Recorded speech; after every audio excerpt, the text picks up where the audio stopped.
here in memory of someone in their lives. So if I could ask everybody, we're going to be coming together soon anyways, to come on in.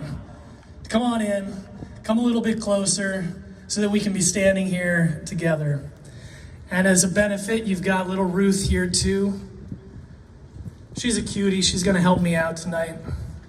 And last year, she was just a couple weeks away from coming into this world. And soon after that, she was named after her great-grandmother, Ruth. Her great-grandmother passed. We were so glad that they had a chance to meet each other.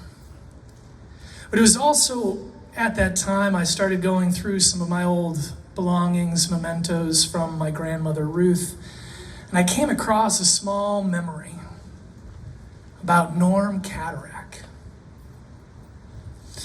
What you need to know about my grandmother, she's a very devout Christian, a very conservative woman, and she cared deeply about education. And I don't know how many people have ever done this, but she actually accidentally started her own elementary school.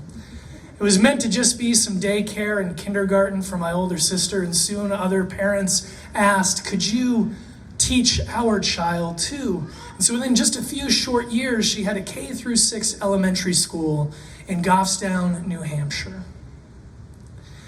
And what I found in that box of memories was a little notice in our school newspaper that was just a one-page photocopy. Norm Cataract came to speak at our chapel this week about the truth about HIV/AIDS. Now, this was in the early 90s, and I went back and I looked, and at the time, 70% of American Protestant Christians supported mandatory tagging for people that were HIV positive. Roughly half of the country thought kids that had HIV shouldn't be able to go to public schools. And the things that were being said in the media was that those who were suffering and those who were dying, it was just the will of God. They deserved it. And in the midst of that culture, my grandmother could see that something wasn't right. And when she found out that Norm was HIV positive, her response was not to push away, her response was not to judge, her response was to say, come speak to the children. Come tell them the truth. Come tell them they don't have to be afraid. And then after that service was done, she invited each of us to go out and to shake his hand.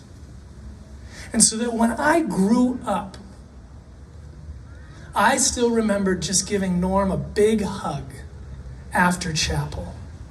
I didn't know there was supposed to be stigma. I thought that the proper response when someone was sick with HIV was to have them get up in front, spread the news, tell people about it, educate them, and then you could just give them a big hug afterwards. So it's about 10 years ago, I realized I was at a place of figuring out whether or not I should share my story of struggling with an opioid use disorder. There was only a handful of people who knew that that had been my journey. And I wasn't sure if I wanted others to know what my struggle had been. I didn't know if I wanted my name associated with having been addicted to opioids, what that might mean for my prospects for future work, what that might mean about and how others would think about me if every time anyone typed my name into the internet, there it came up. The first thing would be that I had been addicted to opioids. But I was raised in the same house as my grandmother. So while I had a moment of doubt, I knew what my choice had to be. That when there was stigma, that when there was judgment, when there was shame, that was a place to walk into. That was a place to step into and to say, yes, I am here with anyone else who feels that stigma, anyone else who has felt that judgment. And now we have little Ruth, my grandmother's namesake. There's a good reason why we named her Ruth. And I hope one day Ruth comes home from school and she says, "Dad, did you know there was a time when 107,000 people died in 1 year from drug overdoses?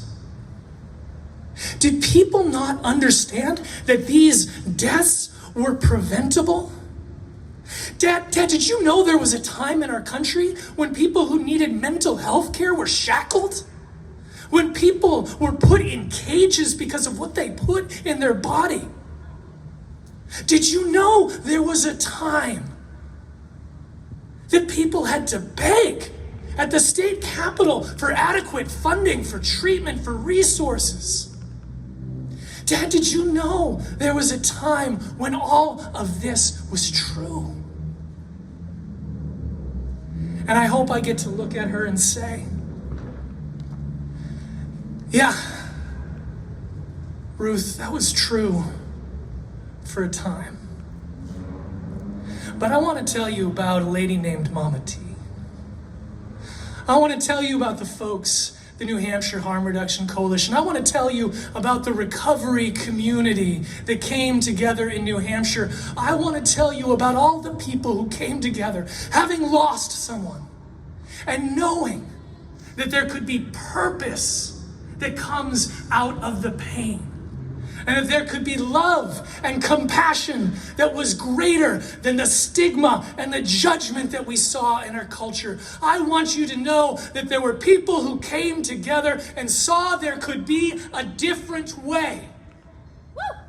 Because simply imagining a future isn't going to make it happen. But friends, if we can't imagine a different way, there's no way we can build it. And so I hope today that this is a part of that seed. That there is something inside each of us. My grandmother wasn't a frontline activist. She wasn't out on the court steps getting arrested. But she found her place. She found what she could step into. She found a way to show love and compassion when the world was turning away. And so there are folks today here who are going to be supporting recovery. There are folks today here from 12-step traditions. There are folks today here from harm reduction. There's folks today here from so many different pathways. And what unites us all, I hope tonight, is that belief that we can take one more step of positive change.